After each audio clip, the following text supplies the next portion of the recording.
Okay, thank you so much, Danielle. I would like to first to thanks to the organizers and to Jake for inviting me to talk here. I'm really happy to do it. And today I will talk about cactus group action on the shifted tableau crystal. And so first of all, we'll start with a bit of a context. So I don't know if you heard about Young Tableau, but if not, we can give a small introduction. So a partition is a sequence of positive integers like this, and we can associate a partition with a Young diagram. That is just a diagram with boxes. So the first row will have lambda1 boxes, then lambda2, etc. Okay, if you're familiar with Young Tableau, you notice that I'm using the English or matrix notation. You probably also seen other tableaus flipped the other way around. That's the French notation. So here we have 5, 5 to 1. So here we have 5 boxes, another 5 boxes to 1. And here it's what we call the a skew diagram. That is, we consider this a partition here, and we remove it, the 2, 1 from here, and we obtain this shape. And the semi-standard Young tableau is a filling of such a shape with letters in the alphabet from 1 to n, in such way that the rows are weakly increasing and the columns are strictly increasing. So for instance, here we have 1, 1, 2, so weakly increasing, but the columns are strictly increasing. And the word of a tableau is read from bottom to top, going left to right. So 4, 3, 3, 2, 2, 2, 3, 1, 1, 2. And the weight of a tableau is a vector of like the number of occurrences of the letters 1, 2, etc. So we have 2 ones, 4 twos, etc. So this is the weight. Okay, and why do we study Young tableaus? So they are very important in the representation theory of the symmetric group of the general linear group. So if you have the linear representations of the symmetric group or polynomial representations of general linear groups, we have that they are the irreducible representations are indexed by partitions. We also have the sure functions that are basis for the algebra of the symmetric functions, which is so functions that are invariant under the permutation of the variables. So sure functions are a basis for this algebra, and they also appear in the Schubert calculus in type A on the Grassmannian. But today we are not talking specifically about these tableaus, but about shifted tableaus. So shifted tableaus, like Young tableaus, they also appear in many areas of mathematics. So instead of linear representations, now we have projective representations of the symmetric group, or rather the linear representations of this group that is called the spin symmetric group. Instead of sure functions, we have sure Q or P functions, which are different, and both are bases for a special subalgebra of symmetric functions. I won't talk about this in detail. And similarly, they also appear in Schubert calculus, but in type B on the other orthogonal Grassmannian. And it's very interesting that many algorithms that we know for Young tableau, like the Jed-Takan or Robinson-Shensted Knut correspondence or switching algorithm, they have a shifted version too. So what are these shifted diagrams or shifted tableau? So now we, instead of a partition, we'll consider a strict partition. So you have a sequence of positive integers, but they are strictly decreasing order. And we identify them with shifted diagrams. So now they are constructed as the Young diagrams, but we shift every row 1 unit to the right. So like this, they are living in this ambient triangle. We define the skew shapes as we expect. So we just remove this little bit, and we'll consider the shifted semi-standard tableaus to be a filling of this shape, but now we consider a special alphabet, that is the primed alphabet. So we have 1 prime 1, 2 prime 2, etc., and prime n. And we will ask for the rows and the columns to be weakly increasing, but there can only be at most 1 primed I per row and 1 unprimed I per column. And moreover, we'll ask for these tableaus to be in the canonical form. So we'll ask for the first occurrence of every I or I prime, and the first here is like the bottom leftmost, that it must be unprimed. It will denote the set of these tableaus like this. So here is an example of a Smith-Standard shifted tableau. Again, the word is read as before, from bottom to top, left to right. So 3, 3, 2, 3 prime, 3, 1, 1, 2 prime. And the weight is constructed as before, having in mind that a letter I or I prime will contribute the same. So we have two ones, and we have two twos or 2 primes, so they contribute the same. As I mentioned, we have a shifted version of the jeu de taquin. So the jeu de taquin is a very known algorithm in Young tableaus, and here is defined similar. We'll see an example soon. We also have the process of rectification, and like the Young tableau case, it does not depend on the order of the slides that we choose. So we always obtain the same rectification. We only have like a special slide that is an exception, but we'll see it also. And we also define a shifted Yamanouchi tableau to be the tableau in this shape, new, such that the row I only have I's. And we said that a shifted tableau is a Littlewood Richardson Stembridge tableau if it rectifies to these special tableaus. So let's look at this. So we'll apply the rectification process. That is, we want to obtain, we have a skew shape tableau, and we want to obtain a straight shape tableau. So here, if you want to maintain the Smith standardness, we have to slide this 1 prime. So it goes here, this goes empty, and then the 1 goes there. So you obtain these. Here it's the same.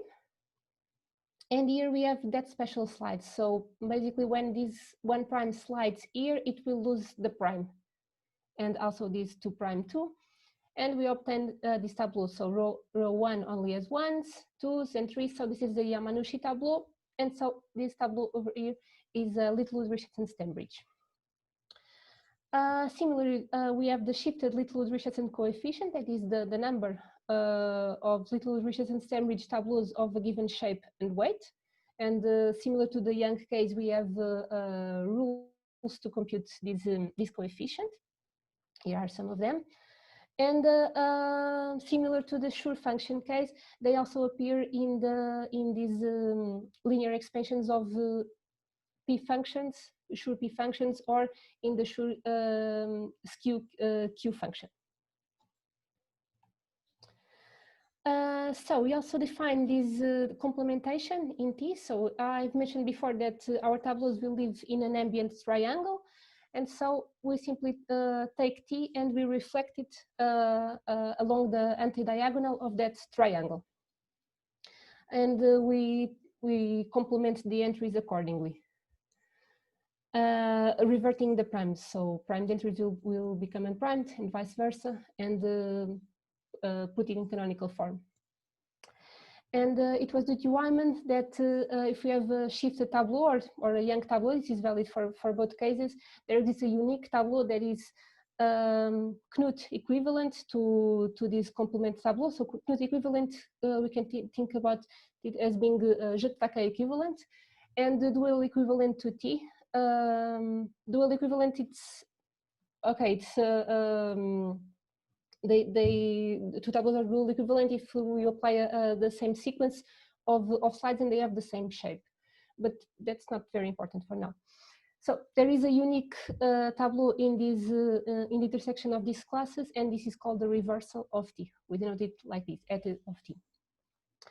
For the special case where we have a straight shape tableau, this is called the evacuation, and this is obtained by complementing T and then rectifying. So for instance, here we have this tableau, this straight shape tableau, we complement it, so it goes to the other part of the triangle, and then we rectify it. I won't go into much details, and here is the evacuation of T. If we do not have a straight shape tableau, we simply rectify it, but keep a recording of the way we're rectifying it. So here in gray, apply the evacuation. So here there's something we know how to do it. And then unrectify it using this recording that we did before. And now we will talk about another structure that are called the crystals. That they are very important in the context of Young tableau, but we'll get there. So a bit of notation. So we'll have G to denote a complex reductive finite dimensional Lie algebra, having this weight lattice and then linking diagram I. And so a G crystal will be a non-empty set together with these partial maps, like the lowering and raising operators, length functions, and the weight function, and they are to satisfy certain axioms that I will not say here, but they are they have its origin in the representation theory of UKG. So this is the quantized enveloping algebra of this Lie algebra G. And specifically for type A crystal, so when our G is the GLN Lie algebra, our weight lattice is Zn, and our linking diagram is our integers from 1 to n-1. And we know that the set of Smith standard ordinary Young tableaus of any given shape in this alphabet N is a model for type A crystal. So everything we know about type A crystals we can say in terms of Young tableaus. And this has a structure of a graph, so a directed acyclic graph with weighted vertices and eye-colored edges like this, but we'll see an example. So here the red arrows will denote the one weighted vertex and the blue are the two weighted vertices. And notice that here we have a Yamanouchi tableau, and at the end we have its evacuation. And recently, Gillespie, Levis, and Perboom introduced a crystal-like structure on the set of shifted Smith standard tableau. So they defined that raising and lowering operators, but with primed and unprimed versions. And these are partial maps, which means that they can be defined or undefined. They also have total length functions, but also primed and unprimed versions of it. And weight function is simply the weight of a tableau. And while our crystals before have a motivation in representation theory, this crystal here has its origin in algebraic geometry, but we can state everything in a purely combinatorial way.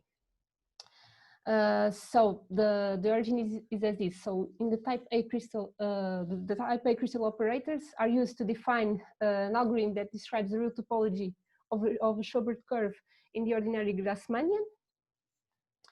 And the crystal operators on the shifted tableau are introduced as a way to answer a similar question, but to study the real topology on type B Schubert curves on orthogonal Grassmannian.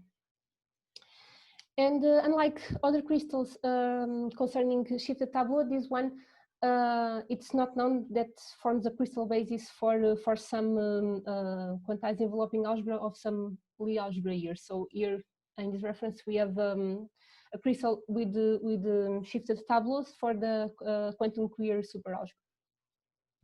But nonetheless, this structure has many nice properties, at least from a combinatorial point of view. So, for instance, it has a connected component in each one of these connected components has a unique highest and lowest weight elements, which are respectively Littlewood-Richardson-Sandbridge tableau and its reversal. Moreover, if we consider separately the primed and unprimed operators, we have type A crystal structures. Using the crystal operators, we can have an alternative criteria for ballot words or lattice words, for Littlewood-Richardson-Sandbridge tableaus, or dual equivalence, for instance. And we have yet another shifted Littlewood-Richardson rule. Okay, so let's look at these operators. So they are initially defined on words and then extended to tableaus. And they are partial inverses. So the the primes and the unprimes. And moreover, then this is very important, they commute to the jet stacan, so they are said to be coplatic, and they act only on the letters I plus 1 prime. So I prime, I plus 1 prime, I plus 1. And so having this in mind, so the commute to the jet stacan, we can consider only straight shaped tableaus, and if they only act on these adjacent letters, let's simplify and consider 1, 2. So let's start with the primed operators. We have two cases. So if T has only one row, then we change the rightmost one to 2. But if it has two rows and there is not a 2 prime in the first row, we change the rightmost one to 2 prime. And the unprimed operators are defined in this rule. So if there is not a 2 prime in the first row, we change it the rightmost one to 2. And if there is the case that these instructions are not possible to follow because they break Smith standardness of the tableau, so we set these operators to be undefined or empty set. So let's take this example here. So first, if you want to compute the F2 prime and unprimed, it only acts on 2s and 3s, so we may ignore the 1s. So treat these as empty boxes. And if they are empty boxes, let's rectify it. So we rectify it and record the rectifying sequence. So now let's see the primed operator. So it has 2 rows. So we have this case, and there is not a 2 prime, in this case a 3 prime in the first row. So we will change the rightmost one, in this case 2, to 3 prime, like this. And for the unprimed operator, so there is not a 3 prime in the first row, so we'll change this to 3, like this. And then we unrectify it, having in mind the previous sequence, and put the removed letters back. And so here we are. Here we have two different types of arrows. So regarding a graph structure, we have these solid arrows for the unprimed operators and these dashed arrows for the primed operators. Sorry, I don't think I said primed or unprimed, so this unprimed. And unlike the type A crystals, we have 2 possible arrangements for the I string. So here the strings, it's the connected components that are colored in I. So for instance, in type A, this would be the thing that looks most like a string, so with just an arrow. But here we have these two. So this is called a separated string, and this is called a collapsed string. And we also define an highest weight element to be an element such that all the raising operators are undefined, and the lowest weight element is one such that all the lowering operators are undefined. And we have that the shifted tableau crystal for straight shapes as a unique highest weight element, which is that Yamanouchi tableau.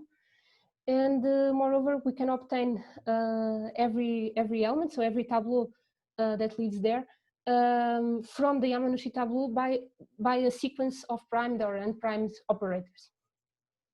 Moreover, it decomposes into connected components. So here we'll denote that a component which has T high as its highest weight, and which is a little Richardson-Sandbridge tableau. And so it will be isomorphic via the rectification to a straight-shaped tableau on the highest weight. And so here we recover the little Richardson, the shifted little Richardson coefficients. So here we have a small example. So we did 2, 1, and in the alphabet 4.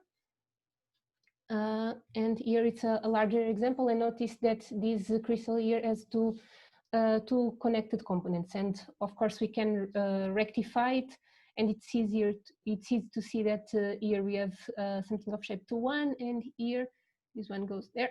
We have of shape 3. Okay. Now let's go back a little bit to our G crystals. So the Schützenberger or Lustig involution is defined in the crystal to be the unique set map such that this happens. And here this automorphism here, so it's a specific linking diagram automorphism. So let's just have in mind the type A, which is n-1. So it interchanges I with n-1 I. So in particular, we have that this operator sends the highest weight to the lowest weight element and vice versa. So in type A, we have that it flips the crystal upside down, reverts the arrows and the colors. And moreover, it will coincide with the reversal, or if we're talking about straight shapes, the evacuation. And so it's natural to define something similar in the shifted case. So we defined it, okay, having in mind the primed and unprimed operators, of course. We defined for the straight shapes, and then we having in mind that the skew shapes have that decomposition, we extend it to the connected components of this crystal. And moreover, it will also send the highest weight element of each of the components to the lowest weight and vice versa. It also flips the crystal upside down, reverts the arrows and the colorings, but we will keep the prime. So if we have a dashed arrow, it will remain dashed and the solid will remain solid. I have a question. Sorry, yes. Can you show us on because the last slide you had a picture, can you show us how yeah, what does the reversal look like here? Yes. The reversal sent, for instance, this will be sent to here. This to there, but I will have a better example in a few slides. Okay.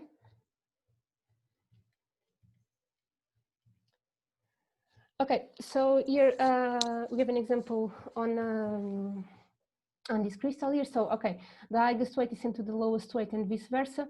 But let's look at an example that it's not the highest weight. So this is sent to this. So let's look at what happens to the arrows, for instance. So this one goes here through a red dashed arrow. So it reverts. So this one now goes there with a dashed blue arrow. Okay.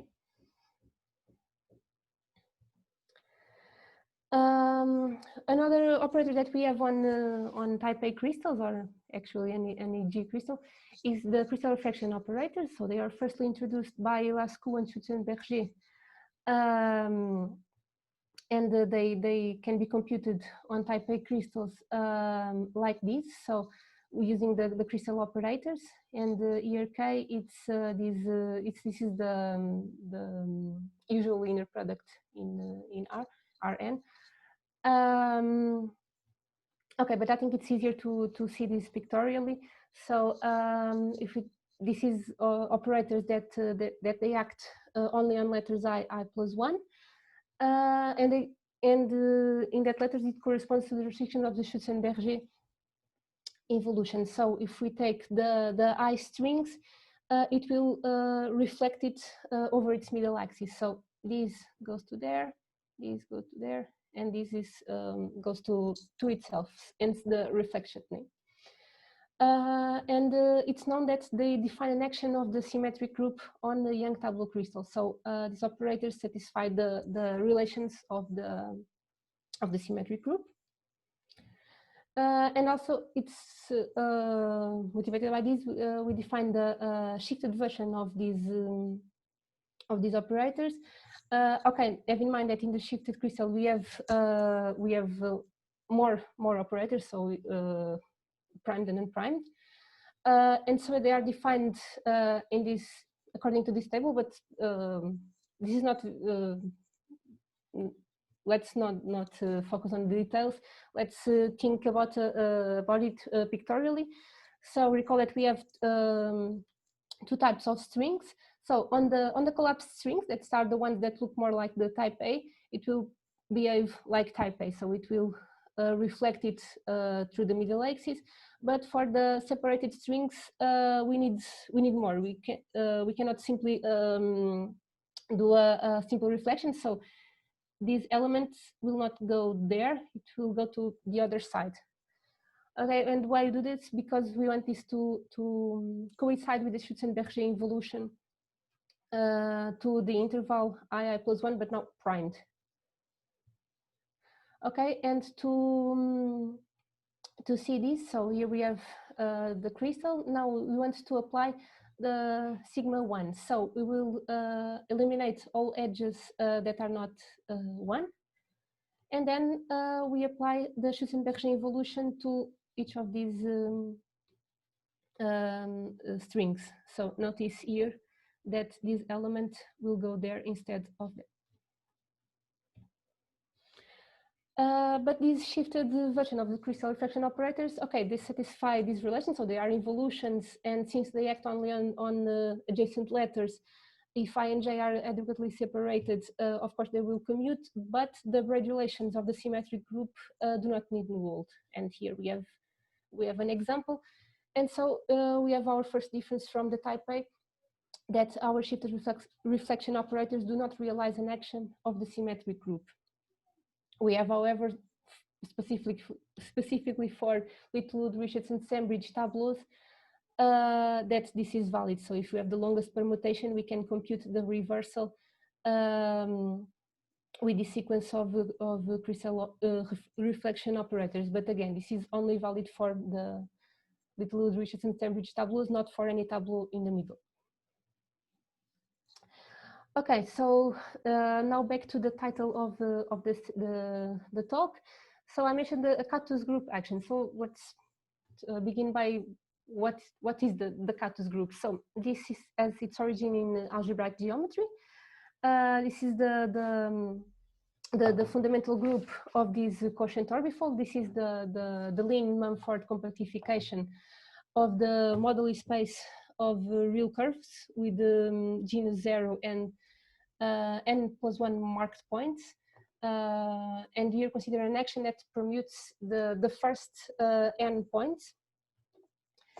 We also can see it as a real algebraic curve with n+1 marked points and a base point at the point n+1 that satisfies some conditions. So here, for instance, in this curve, we have a 8-fruit cactus group. So notice that we have 8+1 marked points. Here is the base point, and okay, this picture makes clear that why is it called a cactus group, because it resembles I think it's a prickly pear cactus or opuntium. Sorry, do you mind saying a bit more about what this moduli space is? I think this is something that most of the audience probably isn't familiar with. Yes. Okay, maybe can I talk about it in the end, if you don't mind? Okay. Because I'm okay. I mentioned this, but I'm actually more interested in the algebraic point of view of this. But I have some okay. I have some things I can talk about it. But if you don't mind, if you do it at the end, if it's okay. Okay. Okay, so we can consider this group in algebraic point of view. So we consider a free group with these generators subject to these relations. So they have to be involutions. They will commute when these intervals are separated, and we have this rule for when one interval is contained in the other. So here we have some examples. So the 2-fruit cactus group is just a cyclic group C2. And the 3-fruit cactus group is this one, and notice that this is an infinite group. We have a natural epimorphism from the cactus group to the symmetric group that sends each generator to this. Okay, this is the longest permutation in this subset of 1 to the n. And recently, Alashev showed that there is this natural internal action of the cactus group And here it's a more general cactus group that corresponds to the linking diagram of Lie algebra G. And we ask for that Lie algebra to be complex, reductive, and finite dimensional. And it coincides with the partial Schutzenberger involutions. But okay, let's focus on the type A again. This action corresponds to the Schutzenberger involutions to all subintervals of the set of 1 to the n. And we have that this action factors through the quotient of this normal subgroup. And if you notice, this corresponds to the braid relations of the symmetric group. Again, she has a more general result for the braid relations of the Weil group corresponding to the Lie algebra. And we have that in particular, this generator here, SII plus 1, will act as the crystal refraction operator. And I said an internal action because there is also an external action that differs from this one, and this happens on the tensor product of crystals. But at the moment, there is not known a tensor product for the shifted tableau crystals. And so back to our shifted tableau crystal, we can also consider the restrictions of the Schutzenberger involution to primed intervals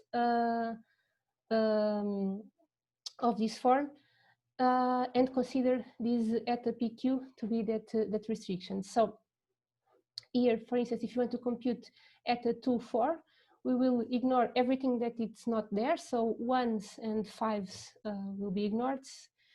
Okay, so 5s, or if there were some 6, 7, etc. It's not important because they are on this side, but 1s or anything that is on this side, we will treat again as empty boxes. We will rectify and record the rectification sequence. Apply the evacuation, and here we have to be careful on how to complement. So having in mind that the complementation will happen in this set and not in the all 1 to the n. So we have this. And we unrectify again, following the recording sequence, and we'll put back everything that we removed, so the 1s and the 5s. We have that there is also a natural action of the cactus group on the shifted tableau crystal that coincides with this restriction of the Schutzenberger involution to these primed subintervals. So to picture this, we are back at our crystal. So we want to compute the action of S24. So we will erase all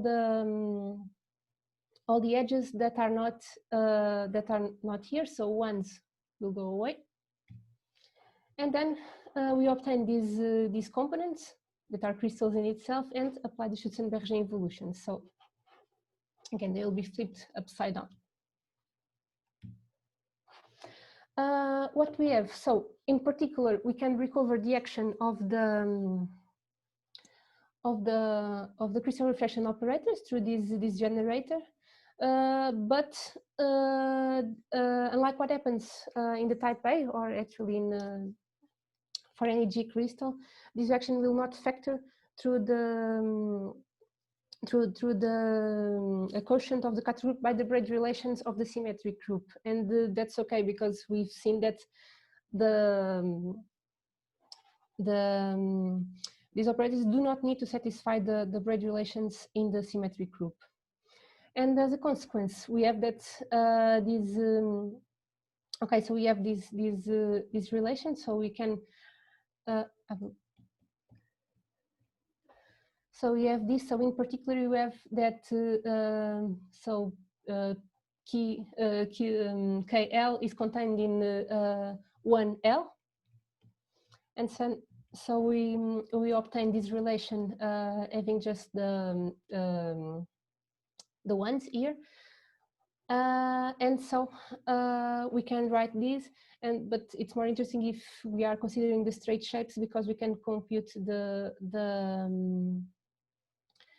this restriction of the Schützenberger using only the evacuations, okay, that we have an easy way to compute. This concludes mostly of what I want to talk today. Just some remarks. So it's interesting to, okay, we have these reflection operators. So in the type A, they realize an action of the symmetric group. Here they do not, but what is the group that they do generate? It would be interesting to work a little bit more on that. Also, as a consequence, how would the action factor through some kind of relations that are satisfied or not, and well, I think this is it. I don't know if you have any questions. Thank you so much for your talk. If we could all unmute ourselves and give Inês a hand.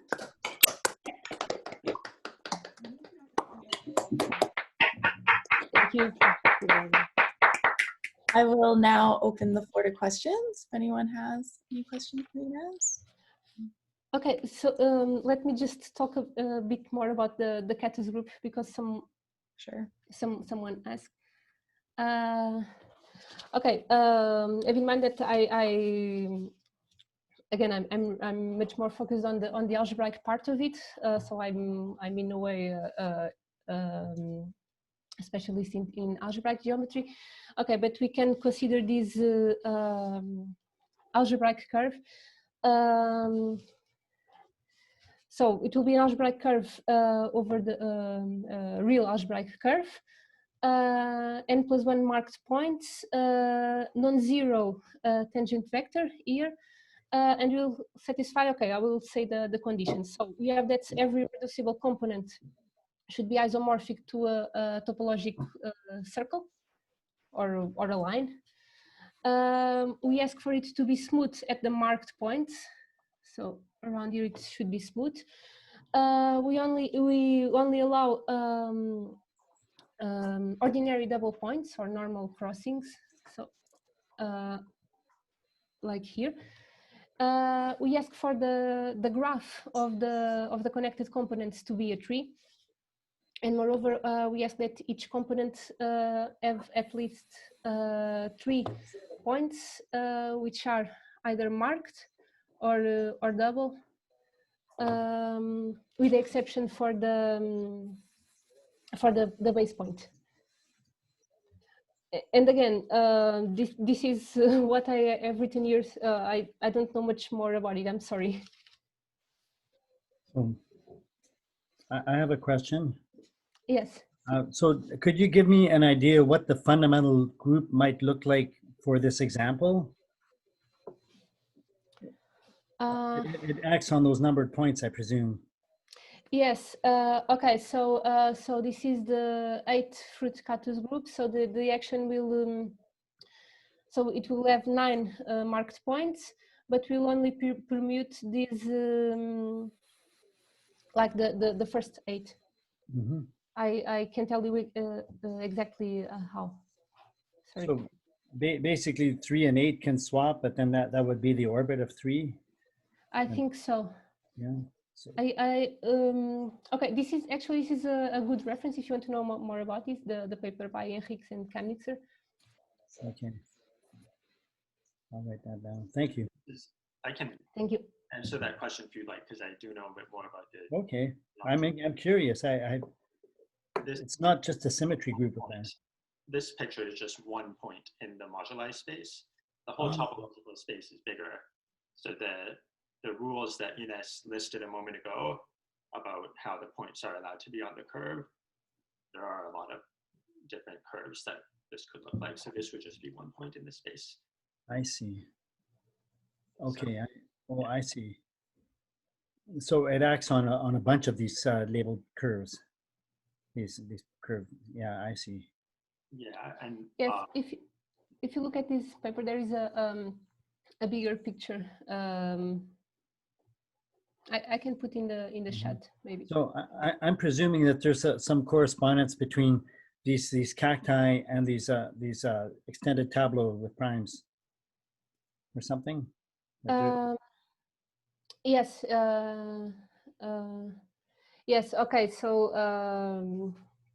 okay, what we know so far is that yes, the considering as okay as algebraically speaking, so this free group, so our generators will act via the Schutzenberger evolutions restricted to these subintervals.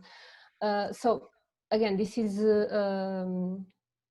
from an algebraic point of view, but again, this shifted crystal tableau has an origin in algebraic geometry.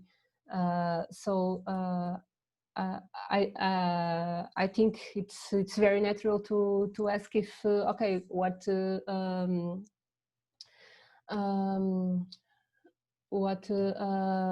can we derive from what questions can we ask in the algebraic geometry regarding to this action? But I'm sorry, I can't tell you more about it as I focus more on this algebraic side. But okay, yeah. To conclude, yes, it certainly has some geometric meaning. Yeah. But I'm just not very familiar. Sorry. Maybe I'll look at that paper and see. Sure. I have a question.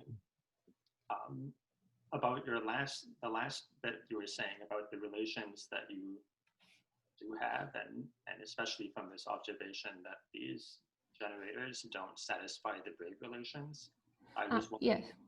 Yeah, that seems, so I'm curious, like, do you know if they satisfy any additional relations beyond the defining relations for the cactus? Yes. Okay. So so this crystal is finite. So okay. So if you sorry, let me just go back. So if you apply sigma 1, sigma 2 like repeatedly, eventually you will back to the start.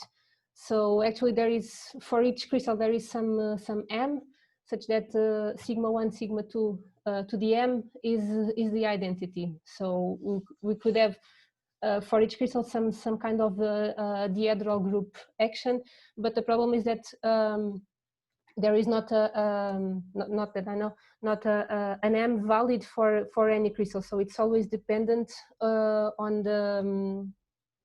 this N here. So unlike the case for the type A, so you have that the tree is valid for any crystal. Here it's that we explored, and we don't know if there is one that holds for all.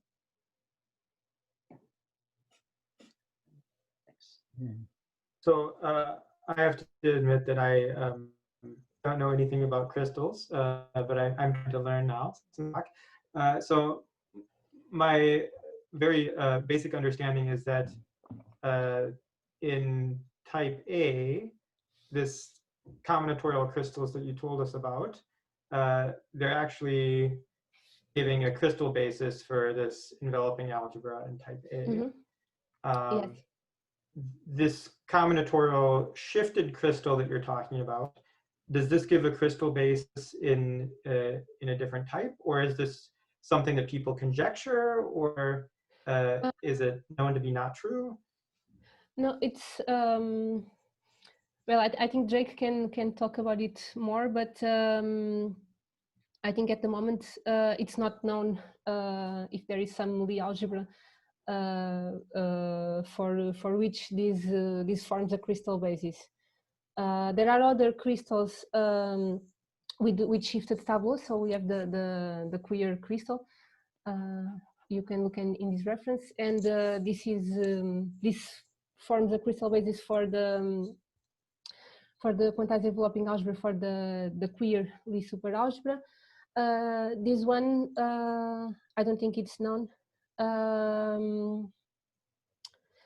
But still, I think this crystal since it is motivated by algebraic geometry rather than representation theory,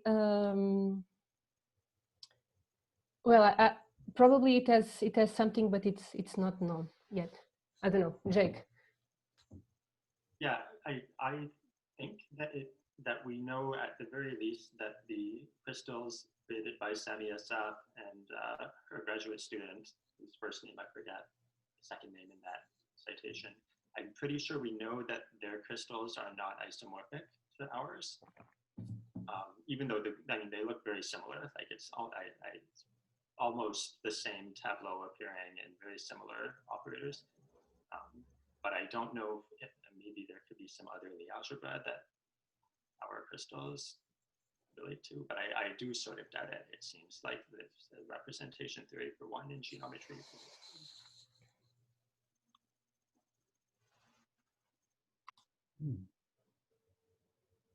Are there any more questions?